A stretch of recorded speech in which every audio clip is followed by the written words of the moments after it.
How to register CRA account for the first time in 2025 full guide. So hey everyone, welcome back to the channel. So you have to open a new web link and search for CRA account from there and click on enter. And as you can see, the CRA stands for Canada Revenue Agency. You just have to simply click on here and you have to click on sign in to a CRA account from here and scroll down and look for the option register for CRA account.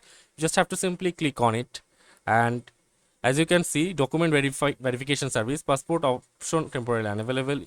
Decide if you need to register. If you already have registered for my account, my business account or represent, so let's just scroll down and you have to verify your identity. For submit a photo of yourself or your ID document, wait for your CR security code and enroll and complete your identity verification for represent clients only. So if you click on to the CRA account registration, you just have to simply pass through this verification and provide the documents here. So then you can just sign in or register to your CRA account. So that's it for this video. See you on the next one, guys.